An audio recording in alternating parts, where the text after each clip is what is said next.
Au bord de l'eau. Chapitre 3. Page 106.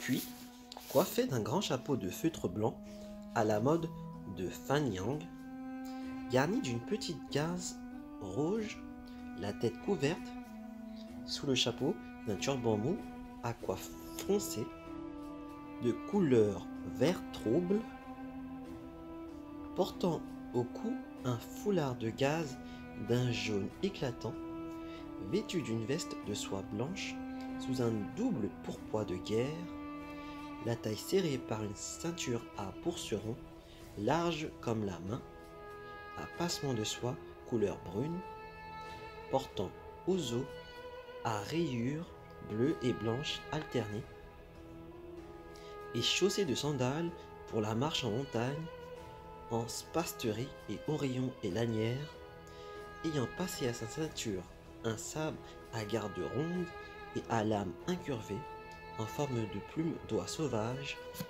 il jeta son baluchon sur son dos, empoigna son Baudelaire et dit adieu à Zou et aux deux autres. La foule des petits goujats d'armée lui fit escorte jusqu'au pied de la montagne. Zou, Shenda et Wang Shun le quittèrent en pleurant et retournèrent à leur repère. Ah donc, Shijin, son Baudelaire à la main, quitta le petit mont fleuri, prit la route de Guanzi et chemina en direction de Yan'anfu. Mangeant quand il avait faim, buvant quand il avait soif, s'arrêtant à la nuit et repartant dès l'aube, il marcha tout seul pendant plus de 15 jours, puis arriva à Wenzhou. Ici aussi, se dit-il, il y a une garnison des marches. Est-ce que mon maître l'instructeur Wang ne s'y trouverait pas? Il pénétra donc dans la cité pour s'en rendre compte. Elle comportait, comme il fallait s'y attendre, les 6 avenues et les 3 bazars d'une ville importante. Juste au débouché de la route, il avisa une toute petite maison de thé. Il y entra, choisit une place et s'assit. Le maître du thé de l'endroit vint s'enquérir. « Messire, quel thé boirez-vous » ? « Je prendrai une infusion de thé. » Le maître du thé prépara le breuvage demandé et le posa devant Shijin, qui continua. « Où se trouve la garnison locale des marches ? » « C'est juste en face. » « Puis-je vous demander s'il n'y aurait pas dans cette garnison un certain instructeur Wang Jin, venu de la capitale orientale ? » La garnison compte un nombre considérable d'instructeurs. Et il y en a bien 3 ou 4 qui s'appellent Wang.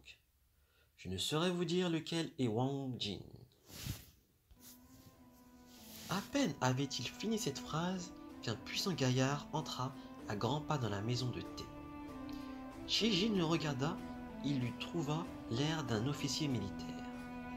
Coiffé d'un turban de gaze couleur de sésame, plié en forme de swastika, tenu derrière le crâne par 2 tresses à anneaux d'or, à la mode de Taïwan, vêtu d'un hoqueton de guerre en toile vert perroquet, serré à la taille par une double cordelière, civile et militaire, couleur ail de corbeau, chaussé de hautes bottes jaune foncé à quadruple couture, en cuir serre d'aigle.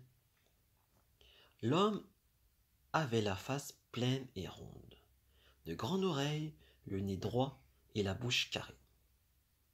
Les joues ornées de favoris, une stature de 8 pieds, la taille large de 10 en pas. Il entra donc et s'assit. Le maître du thé dit à Shijin : « Messire, si vous voulez trouver l'instructeur Wang Jin, vous n'avez qu'à interroger cet officier. Il connaît tout le monde. » Shijin se leva vivement, salua courtoisement et proposa au nouveau venu : « Messire, veuillez vous asseoir avec moi et faire honneur à ce thé. » L'homme, voyant que Shijin était d'imposante stature et qu'il avait tout l'air d'un galant brave, vint près de lui, le salua aussi selon les rites, et tous deux s'assirent ensemble. Note. Wahand, brave Inde, galant brave. Fin de note. L'homme, voyant que Shinjin était d'imposante stature et qu'il avait tout l'air d'un galant brave, vint près de lui, le salua aussi selon les rites, et tous deux s'assirent ensemble. L'être insignifiant que je suis prendra-t-il la liberté de s'enquérir de vos noms et prénoms commença Shinjin. L'homme répondit, à la manière du Shan digne du Gaosu. Nous sommes officiers contrôleurs de la garnison frontalière. Notre nom de famille est Lu. Notre nom personnel est Da. Oserons-nous à notre tour, grand frère, vous demander votre nom? Votre serviteur, dit Shinjin, est originaire de la sous-préfecture de Huayin, du circuit de Yanzhou. Mon nom de famille est Shi. Mon prénom est Jin. Messire, permettez-moi une question. J'ai un maître d'armes qui est instructeur auprès des 800 000 gardes impériaux de la capitale orientale. Son nom est Wang. Son prénom est Shin. Je me demande s'il ne se trouverait pas dans la garnison locale. Grand frère, répondit le contrôleur Lu. Est-ce que vous ne serez pas Messire Shi, dit le dragon bleu, ou quelque chose d'approchant du village de la famille Shi? Si fait pour servir, répondit Shinjin en s'inclinant. Le contrôleur Lu lui rendit la politesse et continua. On a bien raison de dire. Grand renom ne vaut pas face à face. Face à face, souvent renom dépassé. L'instructeur Wang que vous cherchez ne serait pas ce Wang Jin qui, à la capitale orientale, s'est attiré la haine du grand maréchal Gao? C'est lui, précisément. Nous avons entendu parler de lui. Mais ce grand frère-là n'est pas en ces lieux. Nous avons ouï dire qu'il était au service de S.E. Zong, l'ancien grand marescalier de la place de Yan Hanfu. Ici, à Wenzhou, nous sommes sous les ordres du marescalier Zong, le jeune. Et votre homme n'est pas en ces lieux. Mais, puisque vous êtes le sieur Shi, et que nous avons maintes fois entendu dire grand bien de vous, sortons ensemble dans la rue et allons vider quelques coups. Le contrôleur Lu prit Shi Jin par la main, et ils quittèrent la maison de thé. Luda se retourna pour lancer. Pour le thé, c'est nous qui te paierons. Voyons, ce n'est rien, messire, dit le maître du thé. Ne vous faites pas de soucis pour ça.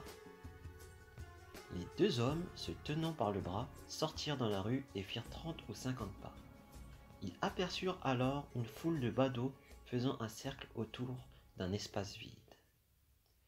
Frère aîné, proposa Shinjin, allons jeter un coup d'œil.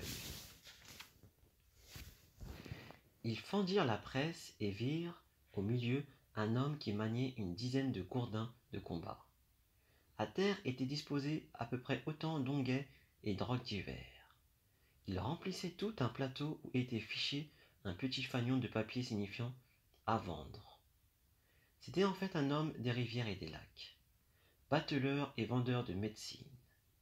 En le voyant de plus près, Shinjin le reconnut, car il n'était autre que son premier maître d'armes, Linzong, dit le général tueur des tigres.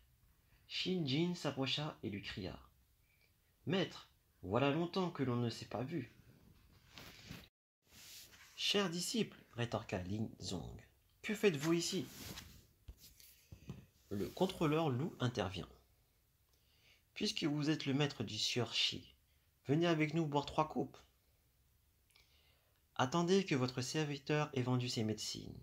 Dès que j'aurai fait la quête, j'irai avec vous, messire officier. Ludo se récria. Qui donc se fera suer à vous attendre? Si vous voulez venir, suivez-nous tout de suite. Votre humble serviteur ne peut faire autrement. Ce sont là ses vêtements et sa nourriture. Messire contrôleur, prenez les devants et je vous rejoindrai. Chers disciples, partez en avant avec le contrôleur. Et voilà que Luda, impatienté, se mit à cogner et bousculer la foule des badauds en lançant des injures. Tas d'idiots que vous êtes! Serrez le trou du cul et décarpissez! Ceux qui resteront feront connaissance avec nos poings,